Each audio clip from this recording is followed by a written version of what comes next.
لله رب العالمين والصلاة والسلام على أشرف الأنبياء والمرسلين وعلى آله وصحبه أجمعين. يقول الله سبحانه وتعالى: أعوذ بالله من الشيطان الرجيم. إن الله وملائكته يصلون على النبي يا أيها الذين آمنوا صلوا عليه وسلموا تسليما. صدق الله العظيم. إن الحمد لله نحمده ونستعينه ونستغفره ونستهديه ونعوذ بالله من شرور أنفسنا ومن سيئات أعمالنا. من يهد الله فلا مضل له ومن يضلله فلا هادي له.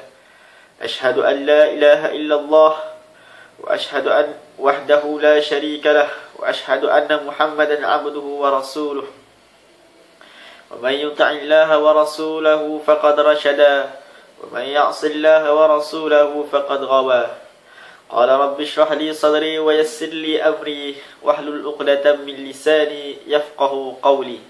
أما بعد، يقول الحق سبحانه وتعالى: أعوذ بالله من الشيطان الرجيم. وقضى ربك ألا تعبدوا إلا إياه وبالوالدين إحسانا إما يبلغن عندك الكبر أحدهما أو كلاهما فلا تقل لهما أف ولا تنهرهما وقل لهما قولا كريما. صدق الله العظيم. Assalamualaikum warahmatullahi wabarakatuh.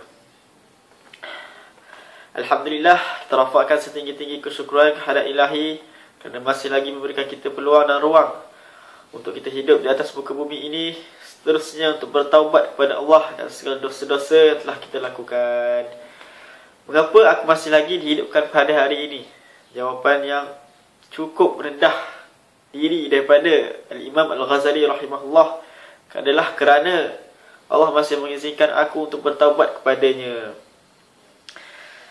Jadi, saya menyeru kepada semua, terutamanya kepada diri saya sendiri, yang telinga saya lebih dekat daripada mulut yang menyebut ni, untuk melazimi diri kita dengan istighfar kepada Allah Subhanahu wa taala. Sebagaimana firman Allah Subhanahu wa taala, "Wastaghfirullah innallaha ghafurur rahim."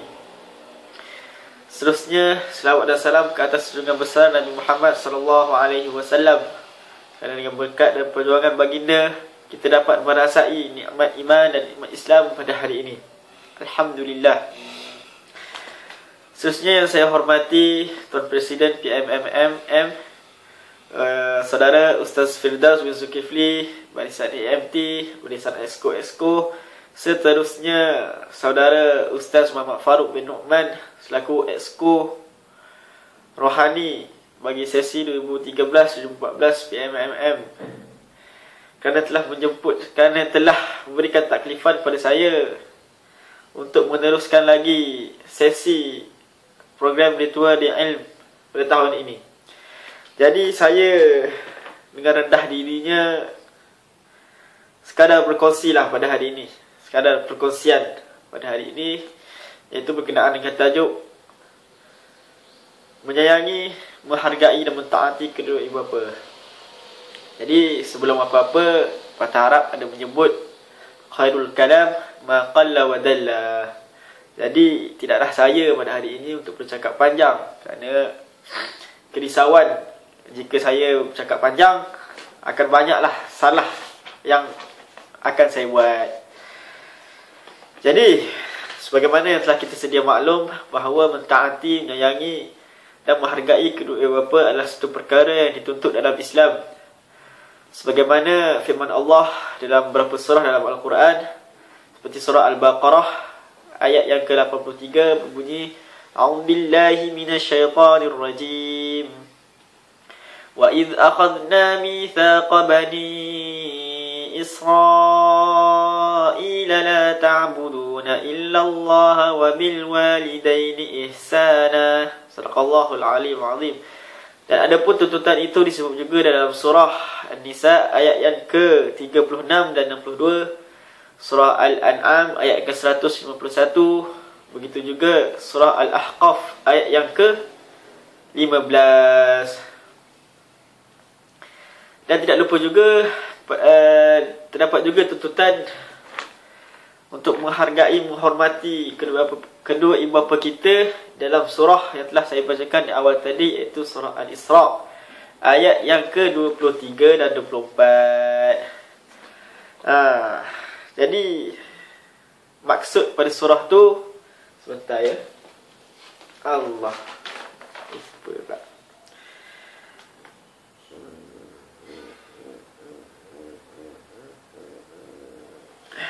Okey, mafhum daripada ayat yang telah saya bacakan tadi ialah, dan Tuhanmu telah memerintahkan agar kamu jangan menyembah selain dia, dan hendaklah berbuat baik pada kedua ibu bapa. Jika salah seorang di antara keduanya atau kedua-duanya sampai berusia lanjut dalam pemeliharaanmu, maka sekali-kali janganlah engkau mengatakan kepada keduanya perkataan dan janganlah engkau membentak keduanya, dan ucapkanlah kepada keduanya perkataan yang baik. Dan rendahkanlah dirimu terhadap keduanya dengan penuh kasih sayang, dan ucapkanlah, wahai Tuhanku, sayangilah keduanya sebagaimana mereka berdua telah mendidik aku pada waktu kecil. Jadi mengucapkan kata pada orang tua tidak dibolehkan dalam agama, apatah lagi mengucapkan kata-kata atau memperlakukan mereka dengan lebih kasar daripada itu. Jadi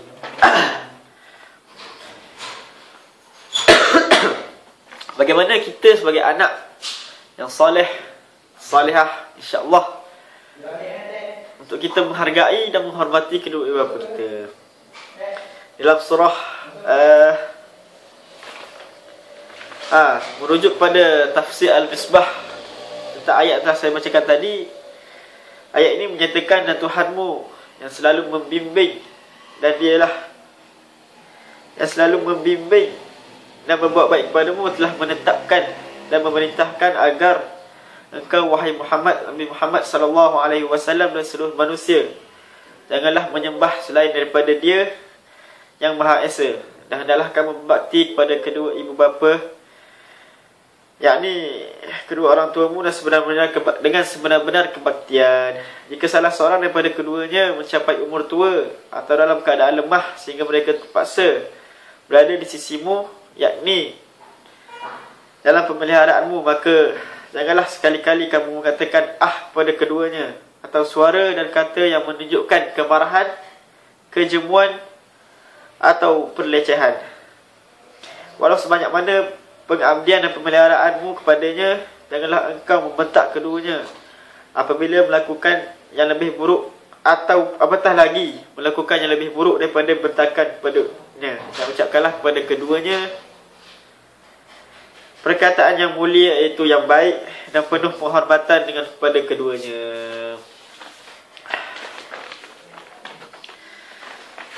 Jadi sekarang ni kita sebagai anak haruslah mempunyai rasa kasih sayang terhadap kedua bapa kita, sebagaimana kasih sayang tidak terhingga daripada kedua ibu bapa kita ke atas kita, seperti semasa kita kecil dahulu, dan telah menyusukan kita, mengandung, mula-mula mengandungkan kita, seterusnya menyusukan kita, banyak. Sebenarnya pengorbanan ke ibu bapa kita tidak akan terbalas. Seperti mana dalam surah Luqman ayat yang ke-14, a'udzubillahi minasyaitonirrajim, wassaynal insana biwalidayhi hamalathu ummuhu wahnan ala wahnin wa fisaluhu fi 'amayn an ishkur li wa liwalidayka ilayyal masir. Bagaimana As-Sadaqallahul Azim, bagaimana Luqman telah mendidik anaknya untuk bersyukur dan berterima kasih kepada kedua ibu bapa di atas susah payah dan jerih perih.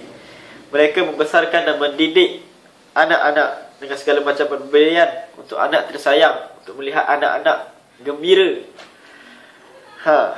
Jadi kita tunaikanlah hak untuk keduanya, terutamanya kepada ibu. Kenapa saya katakan kepada ibu lebih? Sebabnya ibu kita telah menanggung kesakitan dan keperitan selama beberapa tahun, bermula daripada kandungan selama 9 bulan, seterusnya penyusuan untuk kita selama 2 tahun lebih kurang. Jadi lihatlah bagaimana kesusahan dan kepayahan yang ibu kita tanggung. Jadi kita hidup di zaman yang canggih ni, serba canggih ni, adalah tidak wajar bagi kita kalau kita tidak sempat untuk bertanyakan khabar kepada kedua ibu bapa kita, walaupun cuma sekali seminggu. Sebab kita sekarang hidup di zaman yang moden, zaman yang serba canggih, dunia di hujung jari orang kata. Kita semua yang saya tengok, kita semua ada barang-barang, peralatan yang boleh kita berhubung, seperti telefon, laptop, semua ada. Sekarang kita ada, dan kita ada Skype, WhatsApp, Facebook, Viber, semua ada. Jadi tipulah kalau kita tak sempat untuk meluangkan masa kepada kedua bapa kita untuk bertanyakan khabar. Jadi walaupun kita hanya bertanyakan khabar, kalau ibu kita gembira, maka insya-Allah kita akan diridai, sebagaimana hadis Nabi SAW, mafhumnya rida Allah pada rida kedua ibu bapa. Jadi kalau kita dah buat ibu bapa kita gembira, itu merupakan salah satu cara yang kita dapat untuk kita menunjukkan rasa kasih sayang dan penghargaan kita kepada kedua ibu bapa. Alhamdulillah. Seterusnya, tujuan kita datang jauh ni, berpisah jauh daripada keluarga, pada Malaysia, ke Morocco, ke negara-negara lain, Jordan, mana lagi, banyak lagi lah. Tujuan kita adalah untuk belajar. Tapi kalau kita datang, kita mari tak belajar, adakah ibu bapa kita rasa gembira? Adakah rasa redha? Adakah redha kedua bapa kita dengan apa kita buat kalau kita datang tak belajar? Jadi kita kena fikir balik.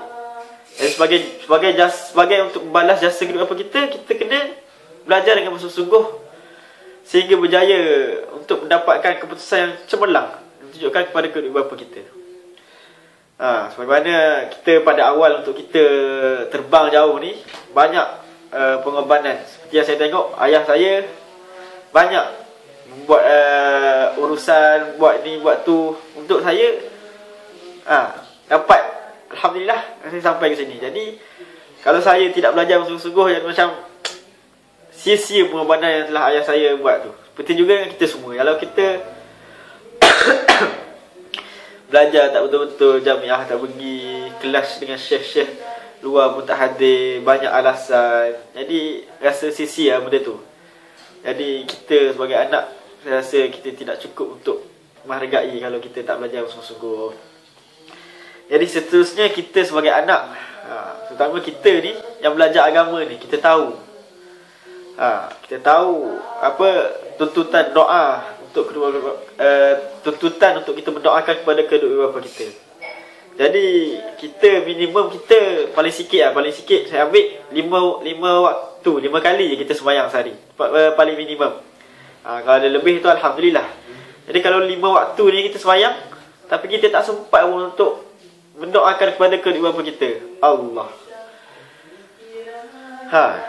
Jadi memang banyaklah masa kalau kita nak luangkan sekadar untuk mendoakan kepada diri kita, kepada kedua bapa kita, kesejahteraan, kebahagiaan, dan banyaklah kita mendoakan kepada ibu bapa, seperti contoh doa yang muktabar yang diajar Nabi SAW dan juga terdapat dalam Al-Quran, Rabbighfirli wa liwalidayya warhamhuma kama rabbayani saghira. Cukuplah doa tu untuk kedua bapa kita. Kalau ada tambahan lagi doa tambahan daripada kita, alhamdulillah. Semoga Allah menerima doa kita itu.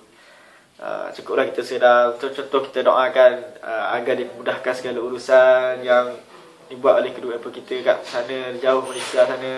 Jadi itulah, alhamdulillah. Kalau kita sempat meluangkan masa tu, alhamdulillah. Kalau ibu kita tahu, mak ayah kita tahu, alhamdulillah, dia akan suka pada kita, dia akan gembira.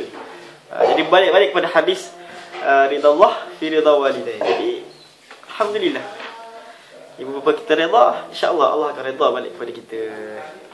Dan bila kita dapat redha Allah, banyaklah benda yang akan berlaku pada kita, seperti kebahagiaan, dan erat lagi hubungan antara keluarga kita dengan kita, rakan-rakan kita. Alhamdulillah, banyak benda yang akan berlaku. Banyak benda-benda baik yang akan berlaku. Jadi seterusnya ialah membantu